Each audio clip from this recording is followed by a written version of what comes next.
Buenas noches y bienvenidos a un nuevo programa de Tierra de Sueños.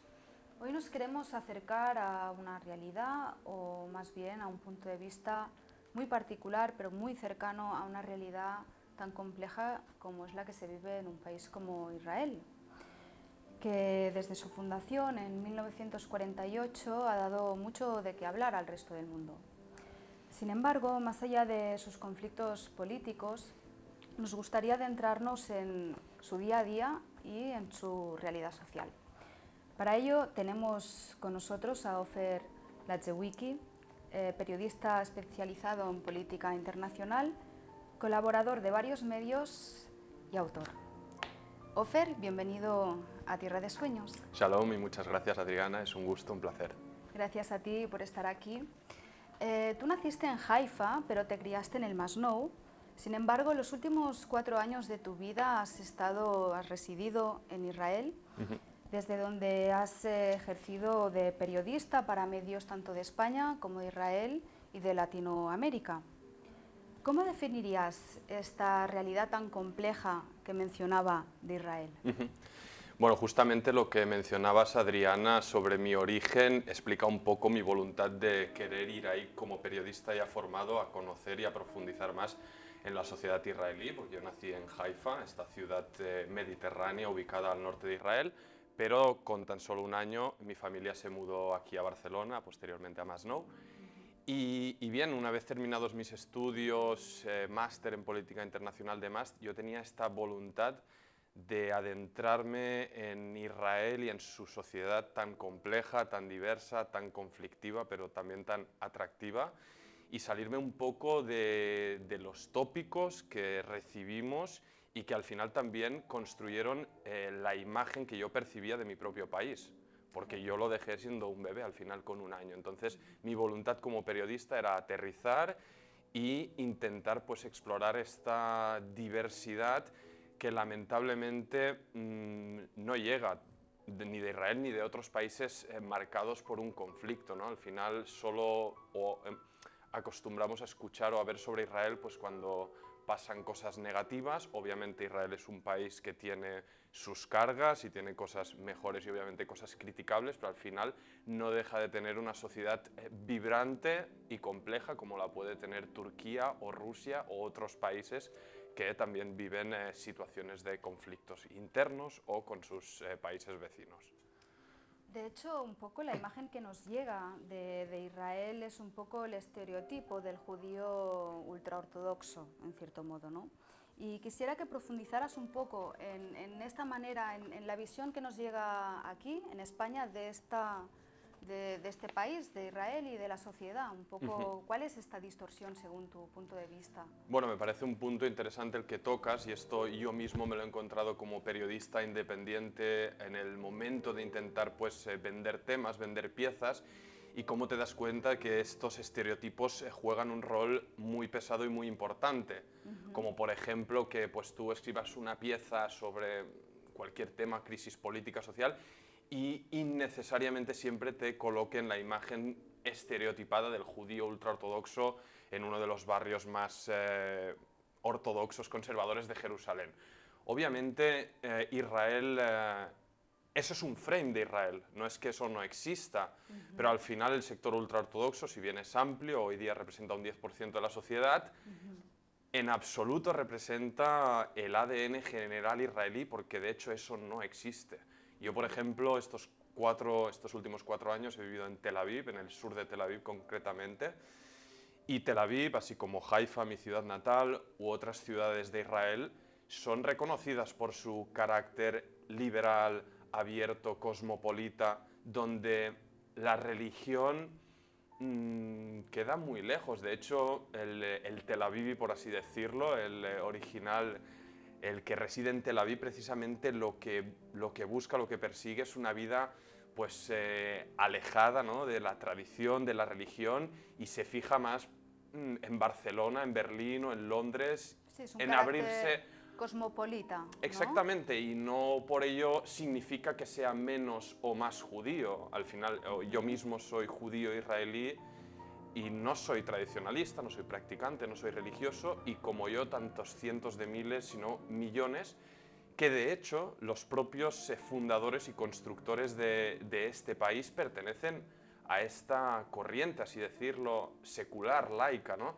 Entonces es preciso remarcar pues que Israel es como diría, un puzzle complejo, donde yo no niego esta realidad y supone un constante también tira y afloja, un choque de trenes, por así decirlo, que lleva a situaciones sin resolver y que pues, nos llevaría para hacer una tesis doctoral para intentar explorarlas, pero en definitiva Tel Aviv y Jerusalén son universos aparte, a pesar de que pertenecen al mismo país y están a apenas 40 minutos de distancia de un viaje en coche. Luego volveremos a Tel Aviv, pero tengo unos datos aquí, que es que el 40% de la sociedad israelí es laico-tradicionalista, un 10% es totalmente laico, un 15% es nacionalista religioso, el 10% que mencionabas es ultraortodoxo, los jaredíes, el 20% árabe y un 5% corresponde a los colonos de Cisjordania. Realmente es una amalgama compleja, ¿no? ¿Cómo se vive estas diferencias que, a pesar de ser judíos, son diferencias culturales dentro del mismo Israel? Es una convivencia muy difícil y diría que en los tiempos que hemos vivido todos tan alocados últimamente debido a esta pandemia que, según mi propio análisis o opinión, ha hecho aflorar los conflictos en cada país o los asuntos sin resolver, los asuntos sucios, por así decirlo, ya sea en España o Israel. En Israel, en este caso, han aflorado tensiones no resueltas entre estos sectores tan distantes. Al final lo mencionabas y estos porcentajes son bastante ajustados a la realidad. Estos porcentajes, si los llevamos al terreno y lo traducimos en estilos de vida, pues verás que en una aldea árabe, en el centro o en la Galilea, en el norte del país, o en el desierto del Negev al sur, la vida y las costumbres y la tradición no tendrá absolutamente nada que ver con lo que vivía yo en Florentín, este barrio al sur de Tel Aviv, conocido pues por la movida más hipster, artistas, jóvenes urbanitas y demás, ¿no? Entonces, ¿qué pasa? Son costumbres, maneras de ver la vida y el propio país, no solo el judaísmo, porque en el caso de los árabes la gran mayoría son musulmanes, también los hay cristianos, por tanto Israel no son solo judíos y es preciso mencionarlo y darle la relevancia que merece. Y pues no es fácil, la verdad no es fácil. Podríamos decir que en los 30 primeros años de existencia del país, que nace en 1948, como mencionabas, la tendencia predominante tanto en el gobierno como en las instituciones, como en la cultura, en el periodismo, en los platós de televisión, es el de este nuevo Israel laico, secular, que quiere refundar la imagen del judío moderno. Hoy en día, tras más de 20 años consecutivos de gobiernos de derecha, de la mano de los nacionalistas religiosos, también ultraortodoxos en las coaliciones de gobierno, pues digamos que las posiciones más conservadoras en lo que se refiere a la fe y a la tradición, pues también se han implantado más en el discurso público, en el ejército, en las instituciones. Entonces sí que vemos que hay una constante pugna entre los sectores, porque al final, como vemos, son estilos de vida e ideologías muy distintas. Mencionabas, por ejemplo, los colonos de Cisjordania. Los colonos de Cisjordania, residentes en estos asentamientos que la mayoría de la comunidad internacional considera que son ilegales, ¿no? Construidos en territorios donde los palestinos aspiran a tener su Estado. Digamos que 30 años atrás este sector era marginal, eran considerados como unos locos que se iban a vivir arriba de estas colinas y que tenían una causa muy mesiánica y que creaban mucho problema. Hoy en día, la realidad que ellos empezaron a implantar tras la guerra de los 6 días en el 1967, hoy en día es una realidad o unas posiciones prácticamente aceptadas por el mainstream político y de la sociedad israelí. Lo que quiere decir que pues, quien esté al mando del país políticamente pues, también influye en el carácter general del país. Claro. Lo que no implica al final que el que quiera hacer surf en Tel Aviv y vivir pues, en su burbujita y no enterarse de lo que ocurra más allá, también existe y también pasa. Y estoy a favor, también hay cosas a criticar sobre ello, pero existe. Sí, existe en todos los países, ¿no? Esto. Mencionabas, ¿no?, esta radicalización de posturas, porque más allá del conflicto que tiene Israel con el resto de países colindantes y demás, y el resto del mundo, tiene estos problemas internos que de hecho en apenas 2 años ha habido en Israel 4 elecciones generales, ¿no? Actualmente se halla en una profunda crisis política y me gustaría que nos hicieras un poco un retrato sobre esta crisis institucional que está atravesando Israel. Sí, yo creo que el titular sería colapso, ¿no? Decías, las cuartas elecciones todavía no se han celebrado, pero se celebrarán próximamente. Ya se ha votado, en este caso, en primera ronda la disolución del Parlamento, pero en definitiva, más allá de las terceras que fueron en marzo o las cuartas que vendrán, no se sabe bien cuándo, pero próximamente, reflejan la profunda crisis político-social que vive Israel y que solo se ha acrecentado más con la pandemia, con el coronavirus, pero que no es el detonante. La crisis viene fundamentalmente porque a día de hoy hay un gobierno liderado por un primer ministro, Benjamin Netanyahu, que en total lleva 14 años ejerciendo en el cargo, consecutivos desde 2009, ejerció 3 en una etapa anterior. Y este primer ministro, muy hábil en sus habilidades políticas y comunicativas, está inculpado ya judicialmente en 3 causas de peso, 3 causas de corrupción por presuntos tejemanejes con magnates de grupos de telecomunicación, presuntos recibimientos de regalos de lujo, etcétera, etcétera. Pero no es solo ese el problema, la crisis recae en que en estas 3 rondas de elecciones que hubo en 1 año y medio, se presentó en teoría una coalición, un partido alternativa cuyo líder Benny Gantz, ex jefe del ejército, prometía a los israelíes que le votaban que él sería la garantía para echar al primer ministro corrupto, desconectado de la realidad, etc.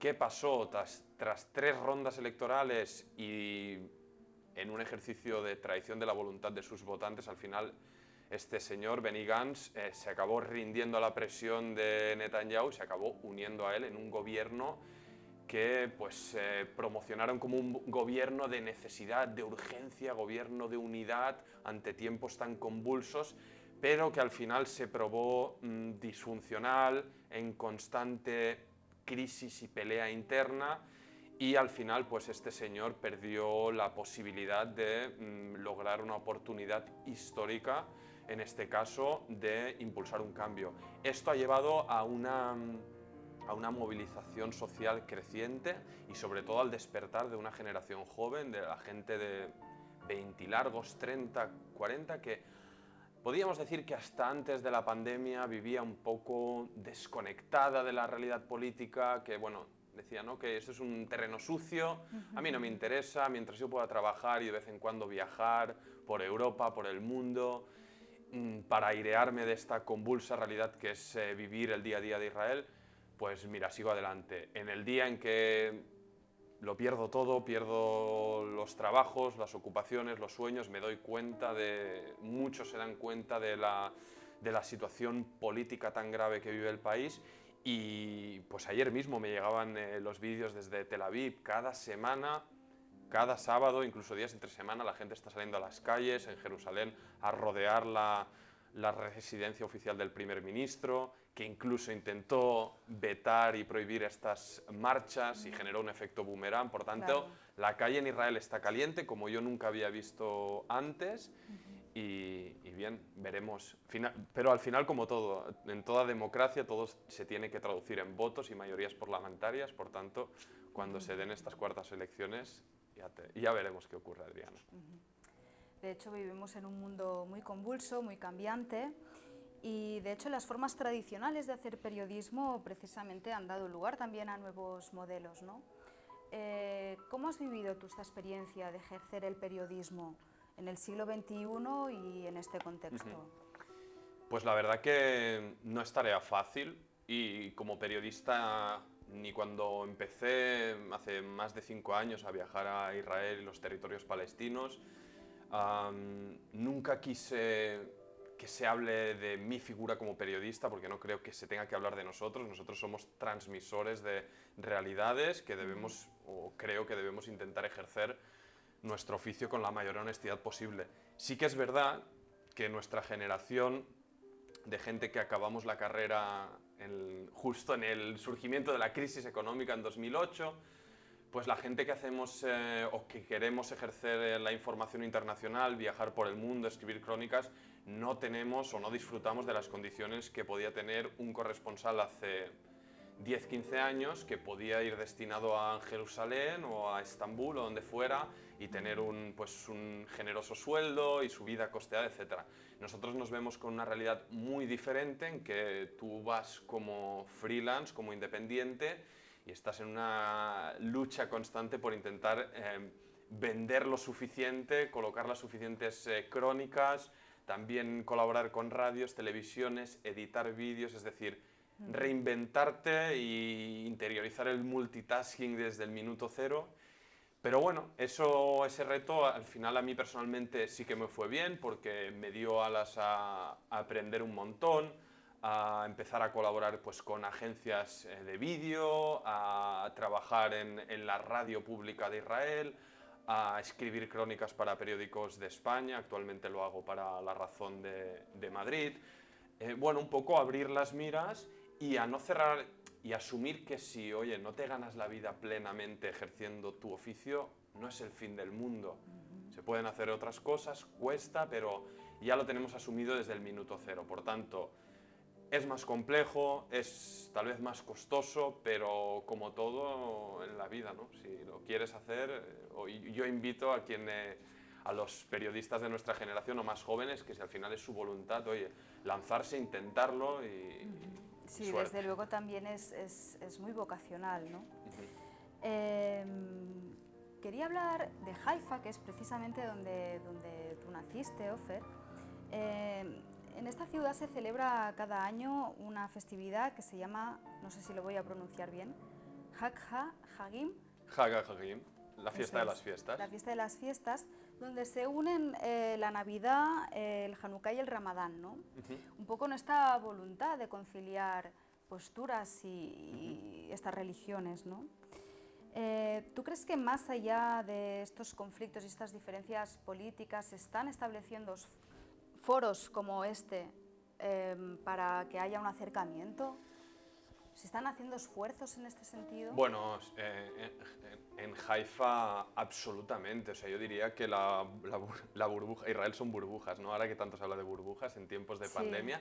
Y en este caso Haifa, ya desde el nacimiento del propio Estado de Israel, ya adopta un carácter multicultural en pro de la coexistencia de sus diferentes sectores que conviven en la ciudad.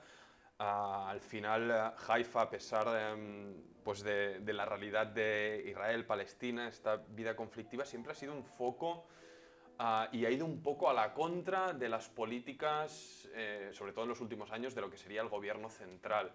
Hag HaHagim es la mejor representación de ello. Haifa, si no me recuerdo mal, desde los años 60 tiene un centro cultural, Beit HaGeffen, en el corazón de la ciudad, que promueve este acercamiento cultural entre islam, cristianismo, judaísmo.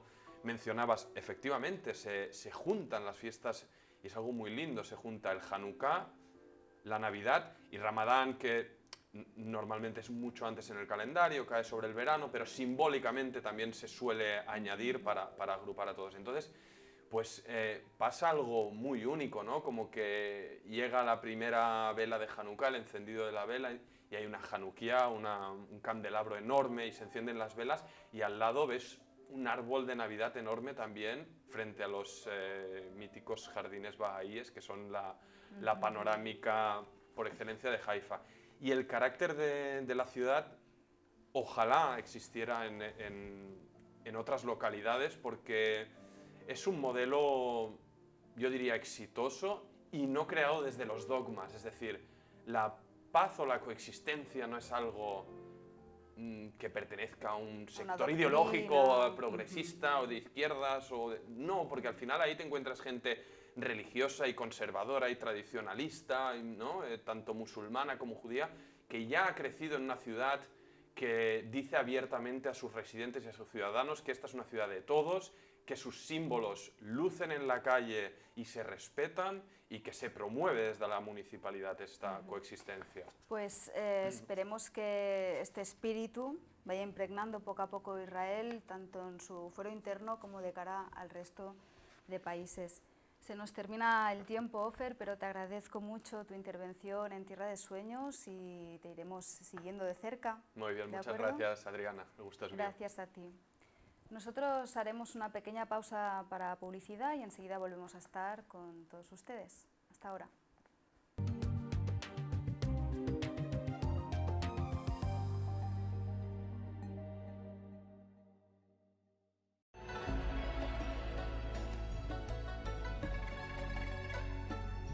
Guía espiritual Alma Sans. Existen muchas razones para quererse, para amar y amarse, para equilibrar nuestras emociones y nuestros estados alterados de conciencia, nuestras energías. Alma Sans, mucho más que una guía espiritual, tu paz y equilibrio interior.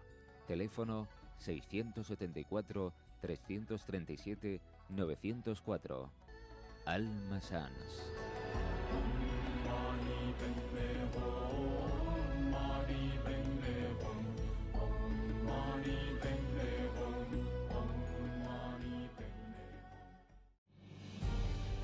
Luces en la Oscuridad es el programa humanista que habla de mente, cuerpo y espíritu. En nuestro afán por llegar a todas nuestras luciérnagas, hemos querido dar un paso importante y crear una nueva app para que puedas escucharnos desde y cuando quieras. Descargarla es muy sencillo, solo tenéis que escribir Luces en la Oscuridad en vuestro Apple Store o bien en Google Play y podréis haceros con ella gratuitamente. Os esperamos en Luces en la Oscuridad.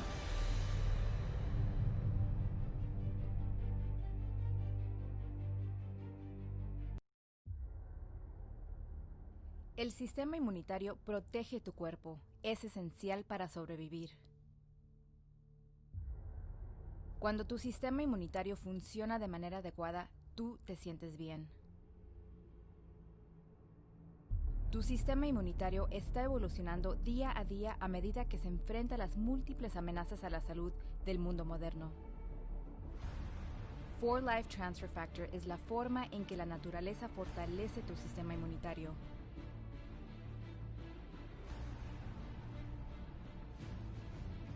4Life Transfer Factor respalda la habilidad del sistema inmunitario de reconocer, responder y recordar amenazas potenciales a la salud. Cuando te sientes saludable, puedes vivir la mejor vida posible.